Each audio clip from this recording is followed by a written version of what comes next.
Hello पिला माने previous गुड़िकरे आमे वर्ग वर्गमूल घन घनमूल संबंध में आलोचना करथिले।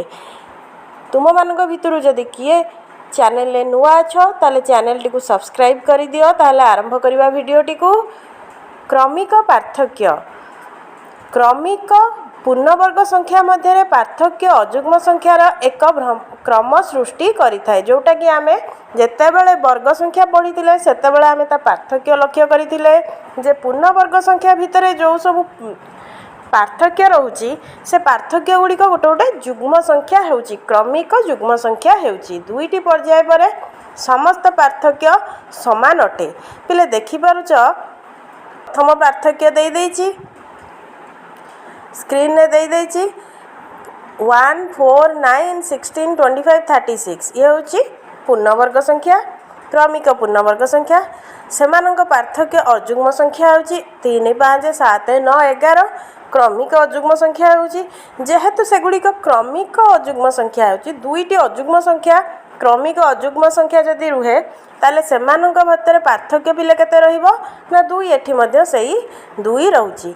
पूर्ण घन संख्या पाई पर्याय गुड़िक मध्य क्रमिक पार्थक्य गणना कर जे पर्यंत कौनसी पर्यायर समस्त पार्थक्य तफात समान होतिबो तुमे कौन लक्ष्य करुच एटा हमर वर्ग संख्यार से आमको लेखिकी देछि जोटा कि पार्थक्य 2 होउची। वर्तमान आमको कहिछि जे आमे घन संख्यार पार्थक्य काढिबा ताले पिले चलो आमे निजे चेष्टा करिबा पार्थक्य काढिबा पई लास्ट को जाए समान हबो पार्थक्य समान हबो आमे देखिबा 1 और 8 भितर पार्थक्य केते ना 7 8 और 27 भितर पिले पार्थक्य केते ना 19 27 और 64 भितर पार्थक्य केते 37 64 और 125 भितर पार्थक्य केते होची पिले 61 सेमती 125 और 216 भितर पार्थक्य केते रहउची पिले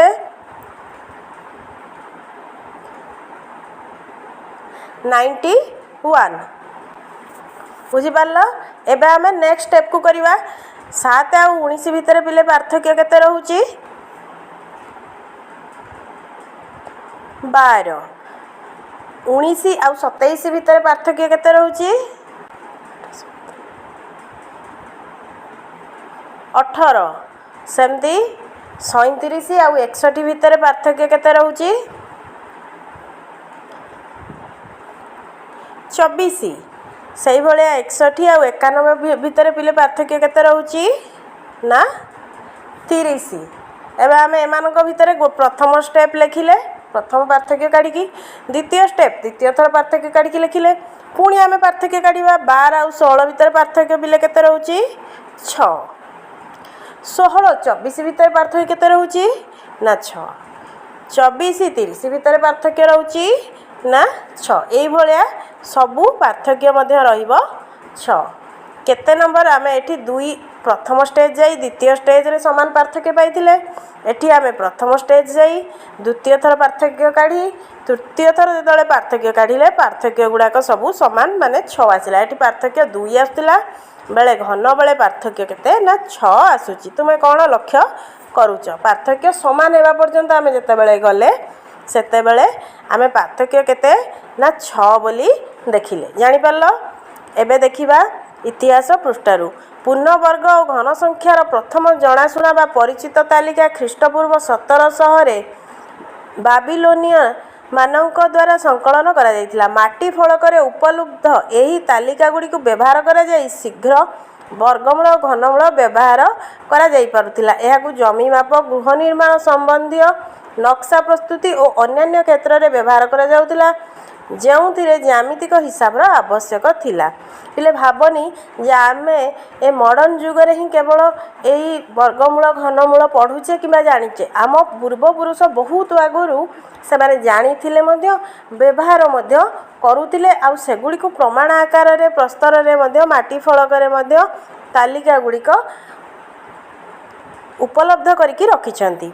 प्राचीन संस्कृत ग्रंथरे वर्ग शब्द उभय वर्गचित्र किंबा यार घन क्षेत्रफल तथा द्वितीय घात व्यवहार करा जाउथिला। ଘନ ଶବ୍ଦ ଉଭୟ ସମଘନ ଆକୃତିର ବସ୍ତୁ ଓ ତିନୋଟି ସମାନ ସଂଖ୍ୟାର ଗୁଣଫଳ ପାଇଁ ବ୍ୟବହୃତ ହେଉଥିଲା। ସେହିପରି ଚତୁର୍ଥ ଘାତକୁ ବର୍ଗ ବର୍ଗ କୁହାଯାଉଥିଲା। ଚତୁର୍ଥ ଘାତ ମାନେ ମନେକର ପିଲାମାନେ x ଅଛି, x ର ଘାତ 4 ତାକୁ ବର୍ଗ ବର୍ଗ ବୋଲି କୁହାଯାଉଥିଲା। ମାନେ x ର ଘାତ 2 ର ବର୍ଗ ତେଣୁ ବର୍ଗର ବର୍ଗ ତେଣୁ ବର୍ଗ ବର୍ଗ ବୋଲି କୁହାଯାଉଥିଲା। ଅନ୍ୟୁନ ଖ୍ରୀଷ୍ଟପୂର୍ବ 3ୟ ଶତାବ୍ଦୀରୁ ଏହି ଶବ୍ଦ ଗୁଡ଼ିକ ଭାରତରେ ବ୍ୟବହୃତ ହୋଇ ଆସୁଥିଲା। ଆର୍ଯ୍ୟଭଟ୍ଟଙ୍କ ଅନୁସାରେ 4ଟି ସମାନ ବାହୁ ବିଶିଷ୍ଟ ବର୍ଗଚିତ୍ରକୁ କ୍ଷେତ୍ରଫଳକୁ ସୂଚାଉଥିବା ସଂଖ୍ୟାକୁ ବର୍ଗ କୁହାଯାଏ। ଯେମିତି ଆମେ ପ୍ରଥମେ ପଢ଼ିଲେ ପିଲାମାନେ, ଆମେ ଯେତେବେଳେ ପ୍ରଥମେ ବିଷୟ ଆରମ୍ଭ କଲେ ଆମେ ବର୍ଗରୁ ହିଁ ଆରମ୍ଭ କରିଥିଲେ। ଆଉ ବର୍ଗ କ'ଣ ନା ବର୍ଗ କ୍ଷେତ୍ର, ବର୍ଗ ଚିତ୍ର, 4 ବାହୁ, ଏଇ ଯେଉଁ ସମାନ 4 ବାହୁ ବିଶିଷ୍ଟ କ୍ଷେତ୍ରଫଳ, ଏଇ ଯେଉଁ ବର୍ଗ ଚିତ୍ର ୟାର କ୍ଷେତ୍ରଫଳକୁ ହିଁ ବର୍ଗ କୁହାଯାଏ। 2ଟି ସମାନ ସଂଖ୍ୟାର ଗୁଣଫଳକୁ ମଧ୍ୟ ବର୍ଗ କୁହାଯାଏ। କ୍ଷେତ୍ରଫଳ ମାନେ ବି କ'ଣ, ଯଦି କ୍ଷେତ୍ରଫଳ ବାହୁ ହୁଏ, ଆର ବାହୁ ଗୁଣନ ବାହୁ କ୍ଷେତ୍ରଫଳ, ତେଣୁ ଇଏ 2ଟି ସମାନ ସଂଖ୍ୟାର ଆକୁ ହିଁ କୁହାଯାଉଛି ବାହୁ ଗୁଣନ ବାହୁକୁ ବର୍ଗ ବୋଲି କୁହାଯାଉଛି। ତେଣୁ ଅର୍ଥାତ୍ ବର୍ଗ ଶବ୍ଦର ଉତ୍ପତ୍ତି ଏକ ବର୍ଗ ଆକୃତିର ଚିତ୍ରିତ ପରିପ୍ରକାଶରୁ ହିଁ ଆସିଛି। ମୂଳ ଏକ ଉଦ୍ଭିଦର ମୂଳ ଶବ୍ଦଟି ଗାଣିତିକ ପ୍ରକ୍ରିୟା ବର୍ଗମୂଳ, ଘନମୂଳ ଇତ୍ୟାଦି ପାଇଁ ବ୍ୟବହୃତ ହେଲା। କାରଣ ପ୍ରାଚୀନ ଭାରତରେ ସଂସ୍କୃତ ଶବ୍ଦ ମୂଳ, ଯାହାର ଅର୍ଥ ହେଉଛି ଉଦ୍ଭିଦର ମୂଳ, ଆଧାର, କାରଣ, ଉତ୍ପତ୍ତି ଇତ୍ୟାଦି, ଗାଣିତିକ ପ୍ରକ୍ରିୟାରେ ମୂଳ ନିର୍ଣ୍ଣୟ ପାଇଁ ବ୍ୟବହୃତ ହେଉଥିଲା। ସଂସ୍କୃତ ଭାଷାରେ ବର୍ଗମୂଳ ବର୍ଗର ଆଧାର, କାରଣ, ଉତ୍ପତ୍ତି, ସ୍କୋୟାର ରୁଟ୍ ପାଇଁ ଘନମୂଳ ପାଇଁ ବ୍ୟବହାର ହେଉଥିଲା। ବର୍ଗମୂଳ ସ୍କୋୟାର ରୁଟ୍ ପାଇଁ, ଘନମୂଳ କ୍ୟୁବ୍ ରୁଟ୍ ପାଇଁ ବ୍ୟବହୃତ ହେଉଥିଲା। ମୂଳର ଗାଣିତିକ ଧାରଣା ପାଇଁ ଏହାର ବ୍ୟବହାର ପରବର୍ତ୍ତୀ ସମୟରେ ଆରବୀ, ଲାଟିନ୍ ଭାଷାରେ ଉଦ୍ଭିଦର ମୂଳ ପାଇଁ ଉଦ୍ଭିଦ ଶବ୍ଦଗୁଡ଼ିକ ଯଥାକ୍ରମେ ଜିଧ୍ର ଏବଂ ରାଡିକ୍ସ ମାଧ୍ୟମରେ ଅନୁକରଣ କରାଯାଇଥିଲା। ମୂଳ ଶବ୍ଦ ଆଧାର, ଆକାର, ଉତ୍ପତ୍ତିର ମଧ୍ୟ ବ୍ୟବହୃତ ହେଉଥିଲା। ବ୍ରହ୍ମଗୁପ୍ତ 628 ଖ୍ରୀଷ୍ଟାବ୍ଦରେ ବର୍ଣ୍ଣନା କରିଥିଲେ ଯେ ଗୋଟିଏ ସଂଖ୍ୟା ଏହାର କୃତି, ଯାହାକୁ କି ବର୍ଗ କୁହାଯାଏ, ବର୍ଗର ପାଦ ମୂଳ ଅଟେ। ବର୍ତ୍ତମାନ ଆମେ କିଛି ବର୍ଗ ଆଉ ବର୍ଗମୂଳର କିଛି ପୁରୁଣା ଇତିହାସ ପଢ଼ିଲେ। କେବେ ବ୍ୟବହୃତ ହେଉଥିଲା, କାହିଁକି ବ୍ୟବହୃତ ହେଉଥିଲା, କେଉଁ ଜାଗାରେ ବ୍ୟବହୃତ ହେଉଥିଲା ଆଉ କେଉଁମାନେ ବ୍ୟବହାର କରୁଥିଲେ ତା ବିଷୟରେ ଆଲୋଚନା କଲେ। ଏବେ ଦେଖିବା ନିଜେ କରି ଦେଖ, ଯେଉଁଟାକି ଆମ ପାଇଁ କ'ଣ ଅଛି ନା ଅନୁଶୀଳନୀ ଭଳିଆ। ସେଇଟା ଆଗରୁ ଅନୁଶୀଳନୀ ଦେଉଥିଲା, ବର୍ତ୍ତମାନ ଅନୁଶୀଳନୀ ନ ହେଇକି ସେଇଟା ନିଜେ କରି ଦେଖ ଅଛି। ତାହେଲେ ଆମେ ସବୁଗୁଡ଼ିକ ଆଲୋଚନା ଏଇନା କରିବା। ଏବେ ପିଲାମାନେ ଆମେ ଆରମ୍ଭ କରିବା ପ୍ରଥମ କୋଶ୍ଚିନ୍ରୁ। ପ୍ରଥମ କୋଶ୍ଚିନ୍ ଦେଇଛି ଯେ 27,000 ୟାର ଘନମୂଳ ନିର୍ଣ୍ଣୟ କର। ଆମେ ଯେମିତି ଜାଣିଛେ ଯେ 27,000ର ଘନମୂଳ ମାନେ, ଯେହେତୁ ଏଠି 0 ଅଛି ତେଣୁ ଆମ ପାଇଁ ସୁବିଧା ସେଠି ଘନମୂଳ କାଢ଼ିବା। ଆମେ ଜାଣିଛେ ଘନମୂଳ କେମିତି କରିବା ନା, ଆମେ ଘନମୂଳ କାଢ଼ିବାକୁ ହେଲେ ଆମକୁ ମୌଳିକ ଗୁଣନୀୟକ କାଢ଼ିବାକୁ ପଡ଼େ। ତାପରେ ଆମେ ସେ ମୌଳିକ ଗୁଣନୀୟକ ଯଦି 3ଟି ସଂଖ୍ୟା ସମାନ ଅଛି ତା ଦେହରୁ ଗୋଟେ ନେଇକି ଆମେ ଘନମୂଳ କାଢ଼ୁଛେ। ଏଇଟା ଆମେ ଶିଖିଛେ ପିଲେ ପୂର୍ବରୁ, ତେଣୁ ଆମେ ତାକୁ ଏଠି ଆପ୍ଲାଏ କରିକି ଘନମୂଳ କାଢ଼ିବା। ପ୍ରଥମ କୋଶ୍ଚିନ୍ ଆମ ପାଇଁ ଦେଇଛି 27,000। 27,000 ମାନେ 27 କେତେ ନା 3 ଗୁଣନ 3 ଗୁଣନ 3 ହେଲା 27। 1000 କେତେ 10 ଗୁଣନ 10 ଗୁଣନ 10। ତାହେଲେ ଆମକୁ ଯେମିତି ଜଣାଅଛି ଯେ ଆମେ ଯେହେତୁ ଘନମୂଳ ପଚାରିଛି, 3ଟି ସଂଖ୍ୟା ଯଦି ସାଧାରଣ ଥିବ ଆମେ ତା ଦେହରୁ ଗୋଟିଏ ନେବା। 3 3ଟି ଅଛି ତେଣୁ ଗୋଟେ ନେଲେ। ନେକ୍ସଟ 10 3ଟି ଅଛି ତେଣୁ ଗୋଟିଏ ନେଲେ। ଆମେ ଚାହିଁଲେ ଆକୁ 2 5 ଭଳି ବି ଲେଖିଦେଇପାରିବା, କିନ୍ତୁ ଆମେ ଡାଇରେକ୍ଟ 10 ଲେଖୁଛେ, ଯେହେତୁ 10ଟି ଆମକୁ ଘନମୂଳ କାଢ଼ିବା ପାଇଁ ସୁବିଧା। ତେଣୁ ଉତ୍ତର କେତେ ହେବ ନା 30। ତାହେଲେ 27,000ର ଘନମୂଳ ପିଲେ କେତେ ହେଉଛି ଉତ୍ତର ନା 30। ବର୍ତ୍ତମାନ ତା ପରଟି ଦେଖ, ତା ପରଟି କେତେ ଦେଇଛି ନା 10,000। ତା ପରଟି ଦେଇଛି 10,678। ଏହାର ଘନମୂଳ ନିର୍ଣ୍ଣୟ କର। ବର୍ତ୍ତମାନ ଆ ପାଇଁ ଆମକୁ କ'ଣ କରିବାକୁ ପଡ଼ିବ ନା ସମସ୍ତ ମୌଳିକ गुण नियकतक काढ़ा आमको आउ कौन पद्धति जना ना बर्तमान आम शिखी ना तेणु आम बर्तमान 10,678 घनमूल केमती काढ़ा ना यार मौलिक गुण नियकतक काढ़ीदबा तीनोटी गोटे नवा ताले से जो गोटे नहीं कि सेगुड़िक गुणीदबा गुणीदेला तार घनमूल बाहरी पड़ो 10,678 आम जिते बड़े मौलिक गुण नियक बाहर करवा पिले ताले 2 गोटे बाहरला आउ गोटे 19 बाहरला आउ गोटे बाहरला 281 जोटा कि आमर घनमूल संख्या आसुनी पिले मु भाबुची तुमर ए क्वेश्चन रे एटा गोटे प्रिंटिंग मिस्टेक अच्छी कि कौन अच्छी किंतु एटा गोटे घन संख्या पिला माने हो नाही कोटा 2 गुणन 19 गुणन 281 जोटा एटा पूर्ण घन संख्या केबे भी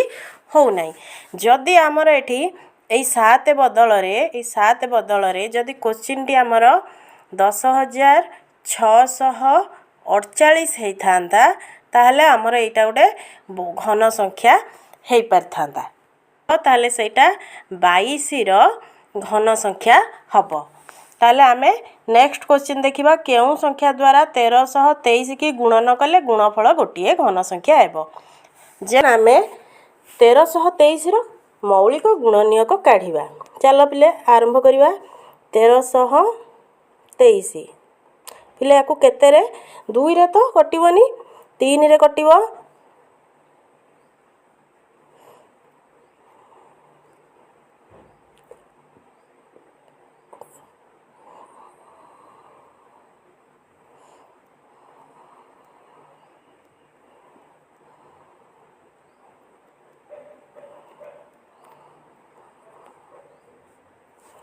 देखिपार पिले मु जो मौलिक गुण नियकतक बाहर कली आमे मौलिक गुण नियक जो बाहर कले कौन कौन बाहरला पिले 3 3 3 7 7 गोटे घन संख्या हेबाकु हेले आमर कौन दरकार ना ये जो तीन तीनोटी रही 7 किंतु तीनोटी रहिबा आवश्यक ताले सी कहिछि केउ संख्या द्वारा 1323 को गुणन कले गुणफल गोटे घन संख्या हेबो केउ संख्या पिले जानि परथिबो जे आमे जदि 7 आ गोटे गुणी दबा 1323 रे जदि आमे 7 गुणिबा ताले एटा गोटे पूर्ण घन संख्या हेइ परिबो एबे देखो जे कोनोसी अजुग्म संख्यार घन एक जुग्म संख्या अटे अजुग्म संख्यार घन संख्या आमे गोटे छोट अजुग्म संख्या नहीं कि प्रमाण करिबा छोट अजुग्म संख्या माने 3 रो घन पिले केते 27 3 रो घन ताले जुग्म होला कि अजुग्म होला ताले एटा जो भूल के ठीक पचार जे एटा पिले भूल हबो एपरी कौनसी पूर्ण घन संख्या नहीं जहार शेष अंक 8 हेबो केमिति नहीं पूर्ण घन संख्या ही 8 ही गोटे पूर्ण घन संख्या तेणु एटा केमिति गोटे 8 न हबो तेणु शेष अंक घन संख्यार शेष अंक 8 हेइ परिबो एटा भूल अछि हैला घन संख्या अछि जहार शेष अंक 8 रहिबो एठी आमे वर्तमान गोटे घन संख्या देखी 10,648 एटा गोटे पूर्ण घन संख्या जार शेष अंक 8 अछि तेणु एटा गोटे घन संख्या होछि तेणु एटा भूल अछि एबे देखो गोटे 2 अंक विशिष्ट संख्यार घन 3 अंक विशिष्ट संख्या होई पारे 2 अंक विशिष्ट संख्यार घन 2 अंक विशिष्ट संख्यार घन आमे सर्वनिम्न 2 अंक विशिष्ट संख्या नहीं जिबा पिले 2 अंक विशिष्ट सर्वनिम्न संख्या टी किए माने कर 10 आमे 10 रो घन केते पिले काढुचे 1000 केते अंक विशिष्ट संख्या हला सी 4 अंक विशिष्ट संख्या होची ताले गोटे 2 अंक विशिष्ट संख्यार घन 3 अंक विशिष्ट संख्या होई परिबो कि ना सर्वनिम्न 4 अंक विशिष्ट हबो दरकार ताले एटा भूल गोटे 2 अंक विशिष्ट संख्यार घन 7 किंबा अधिक अंक विशिष्ट होई पारे 2 अंक विशिष्ट संख्यार घन 7 किंबा अधिक अंक विशिष्ट होई पारे 2 अंक विशिष्ट संख्यार घन माने आमे 2 अंक विशिष्ट सबुठु बड़ संख्या पिले किए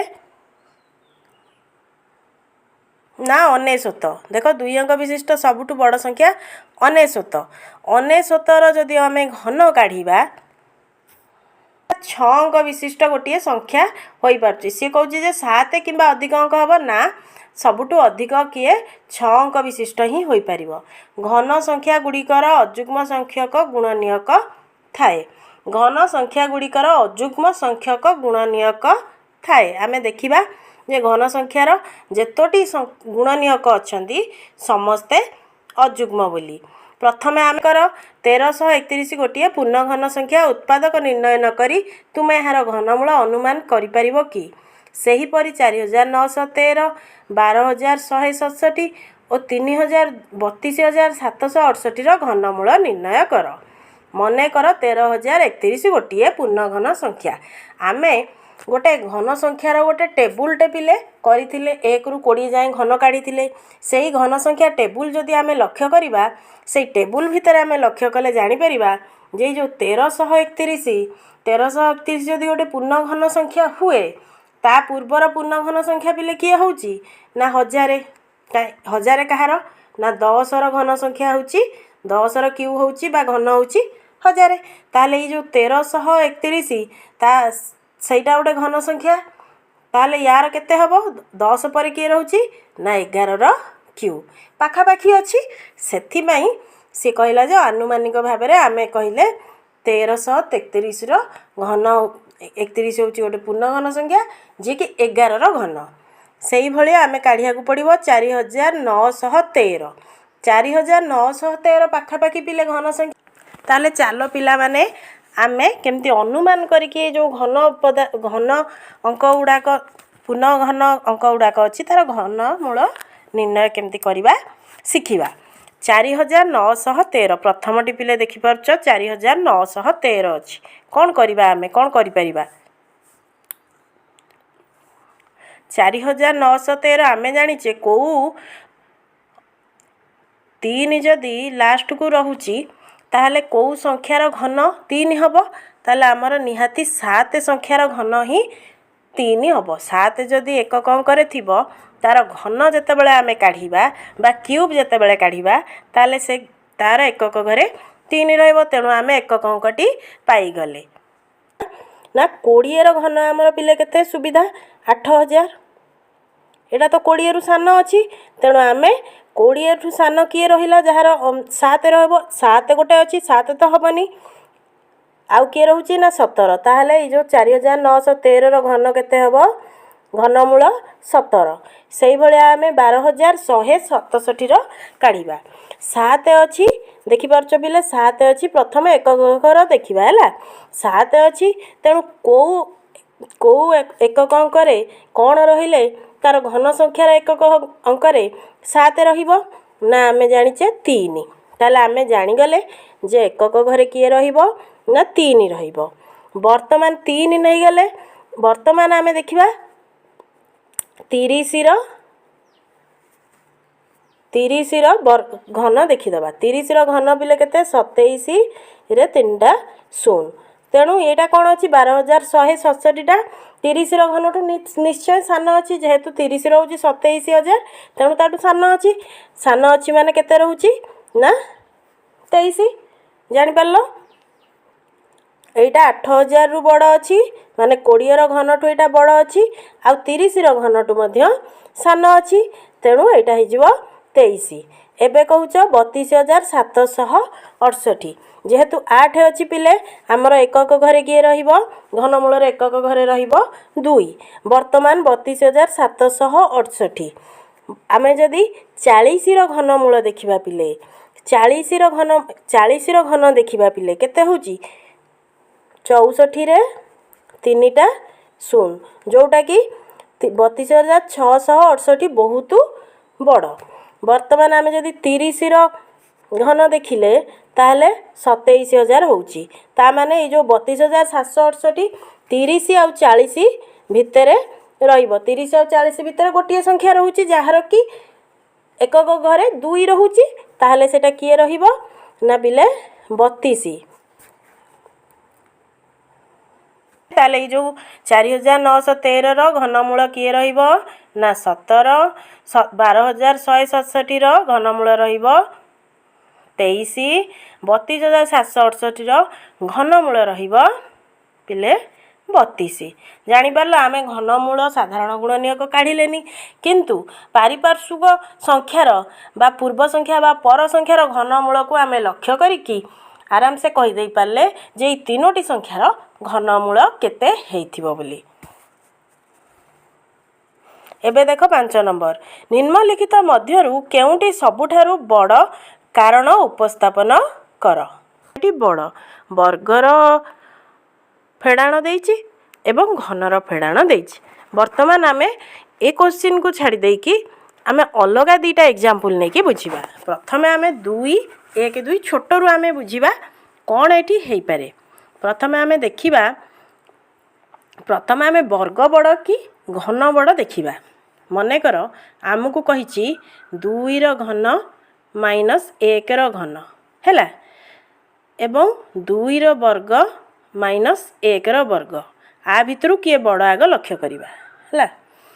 2ର ବର୍ଗ, 2ର ଘନ କେତେ 8 ମାଇନସ୍ 1 ହେଲା 7, 4 ମାଇନସ୍ 1 ହେଲା 3। ତାହେଲେ ଆମେ ଜାଣିପାରିଲେ ଯଦି ଦୁଇଟି ସଂଖ୍ୟାର ବର୍ଗର ଫେଡ଼ାଣ ଏବଂ ଘନର ଫେଡ଼ାଣ ଦେଇଥିବ ତାହେଲେ ଘନର ଫେଡ଼ାଣଟା ବଡ଼ ହେବ।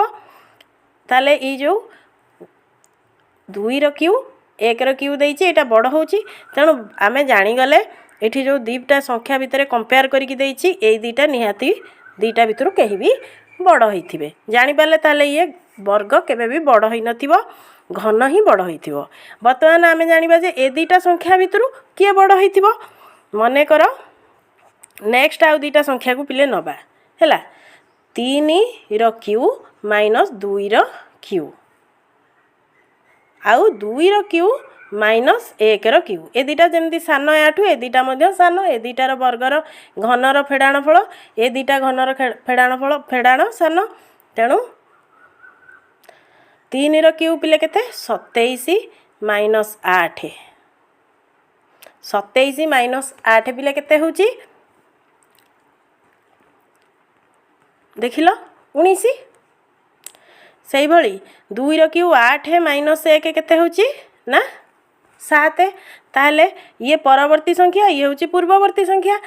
ଏ ଯେଉଁ ପରବର୍ତ୍ତୀ ସଂଖ୍ୟା ପୂର୍ବବର୍ତ୍ତୀ ସଂଖ୍ୟା ଭିତରୁ ଯେଉଁ ସଂଖ୍ୟାଟି ବଡ଼ ଥିଲା ସେଇ ସଂଖ୍ୟାର ଘନର ପାର୍ଥକ୍ୟ ମଧ୍ୟ ବଡ଼ ରହୁଛି। ତାହେଲେ ଏସବୁ ଭିତରୁ କିଏ ବଡ଼ ରହିବ? ଆମେ ତ ପ୍ରଥମେ ଲକ୍ଷ୍ୟ କଲେ ଯେ ଏ ଦୁଇଟା ଭିତରୁ ଜଣେ ବଡ଼ ରହିବ। ଏ ଦୁଇଟା ଭିତରୁ ଯେହେତୁ ଏ ଦୁଇଟି ସଂଖ୍ୟା ବଡ଼ ଅଛି ତେଣୁ ଏମାନଙ୍କ ଘନର ପାର୍ଥକ୍ୟ ମଧ୍ୟ ବଡ଼ ରହିବ। ତାହେଲେ ଆନ୍ସର ହେବ ଆଇ 67ର କ୍ୟୁ ମାଇନସ୍ 63ର କ୍ୟୁ। ବୁଝିପାରିଲ? ଏବେ ଆମେ ଏ ବିଷୟରେ କ'ଣ ପଢ଼ିଲେ ଏବେ ଆମେ ଏ ବିଷୟରେ କ'ଣ ପଢ଼ିଲେ ଟିକେ ଆଲୋଚନା କରିଦେବା। ଆମେ କ'ଣ ଶିଖିଲେ? କୌଣସି ସଂଖ୍ୟାକୁ ସେହି ସଂଖ୍ୟା ସହିତ ଗୁଣନ କଲେ ପ୍ରାପ୍ତ ଗୁଣଫଳକୁ ମୂଳ ସଂଖ୍ୟାର ବର୍ଗ କୁହାଯାଏ। ସ୍ୱାଭାବିକ ସଂଖ୍ୟାର ବର୍ଗକୁ ପୂର୍ଣ୍ଣ ବର୍ଗ ସଂଖ୍ୟା କୁହାଯାଏ। ସ୍ୱାଭାବିକ ସଂଖ୍ୟା ମାନେ 1 2 3 4 ଏହି ସଂଖ୍ୟାର ବର୍ଗକୁ ପୂର୍ଣ୍ଣ ବର୍ଗ ସଂଖ୍ୟା କୁହାଯାଏ। ପ୍ରତ୍ୟେକ ପୂର୍ଣ୍ଣବର୍ଗ ସଂଖ୍ୟାର ଶେଷ ଅଙ୍କ ଏକକ ସ୍ଥାନର ଅଙ୍କ 0 1 4 5 6 9 ହୋଇଥାଏ। ତାମାନେ ବର୍ଗ ଯେଉଁ ବାହାରୁଛି ସେମାନଙ୍କର ଏକକ ଘରେ 0 ରହିବ, 1 ରହିବ, 4 ରହିବ, 5 ରହିବ, 6 ରହିବ କିମ୍ବା 9 ରହିବ। ବର୍ଗ ଗୁଡ଼ିକର ଶେଷରେ କେବଳ ଯୁଗ୍ମ ସଂଖ୍ୟକ 0 ରହିବ। ଯେହେତୁ ବର୍ଗ ପଚାରିଛି ତାହେଲେ 0 ଯୁଗ୍ମ ସଂଖ୍ୟକ ରହିବ। ବର୍ଗମୂଳ ହେଉଛି ବର୍ଗର ବିପରୀତ ପ୍ରକ୍ରିୟା। ଯେମିତି ବର୍ଗ କଲେ ଆମେ କ'ଣ କରୁଛେ ନା ଦୁଇଟି ସଂଖ୍ୟାକୁ ଗୁଣୁଛେ, ତାର ବିପରୀତ ପ୍ରକ୍ରିୟାକୁ କ'ଣ କହନ୍ତି ବର୍ଗମୂଳ। ପ୍ରତ୍ୟେକ ପୂର୍ଣ୍ଣବର୍ଗର ଦୁଇଟି ପୂର୍ଣ୍ଣ ସଂଖ୍ୟା ବର୍ଗମୂଳ ଥାଏ, ଗୋଟିଏ ଧନାତ୍ମକ ଗୋଟିଏ ହେଉଛି ଋଣାତ୍ମକ। କୌଣସି ସଂଖ୍ୟାର ଧନାତ୍ମକ ବର୍ଗ ସଂଖ୍ୟାକୁ ରୁଟ୍ ଓଭର ସଂକେତ ଦ୍ୱାରା ସୂଚିତ କରାଯାଏ। ଉଦାହରଣ ସ୍ୱରୂପ √9 = 3। ଗୋଟିଏ ସଂଖ୍ୟାକୁ ନିଜ ସହିତ 3 ଥର ଗୁଣନ କରିବା ଦ୍ୱାରା ପ୍ରାପ୍ତ ଗୁଣଫଳକୁ ମୂଳ ସଂଖ୍ୟାର ଘନଫଳ ବୋଲି କୁହାଯାଏ। 2 ଥର ଗୁଣିଲେ ତାକୁ ବର୍ଗ କହୁଛେ, 3 ଥର ଗୁଣିଲେ ତାକୁ ଘନ ବୋଲି କହୁଛେ। ଉଦାହରଣ ସ୍ୱରୂପ 1 8 27 64 ଇତ୍ୟାଦି ଘନ ସଂଖ୍ୟା। ଗୋଟିଏ ପୂର୍ଣ୍ଣବର୍ଗ ସଂଖ୍ୟାର ମୌଳିକ ଗୁଣନୀୟକକୁ ସମାନ 2 ଭାଗରେ ବିଭକ୍ତ କରାଯାଇପାରିବ। ଗୋଟିଏ ପୂର୍ଣ୍ଣ ଘନ ସଂଖ୍ୟାର ମୌଳିକ ଗୁଣନୀୟକଗୁଡ଼ିକୁ ସମାନ 3 ଭାଗରେ ବିଭକ୍ତ କରାଯିବ। ପୂର୍ଣ୍ଣବର୍ଗକୁ 2 ଭାଗରେ ବିଭକ୍ତ କରିବ ଏବଂ पूर्ण घन संख्या को 3 भाग विभक्त करा जाई परिबो। रूट ओवर ऑफ क्यू संकेत घनमूल को सूचित करिଥାଏ। उदाहरण स्वरूप root over of cube 27 is equal to 3। जानिपार आमे यही सब वर्ग आ घन विषय यही अध्याय रे आलोचना कली। आशा करुच्ची ये वीडियोटी तुम पाई शिक्षणीय होइतिबो। जदि तुमको ये वीडियोटी भल लागिछि ताले निहाती वीडियो को लाइक करंतु, चैनल को सब्सक्राइब करंतु। नेक्स्ट वीडियो रे आमे नेक्स्ट चैप्टर उपरे आलोचना करिबा।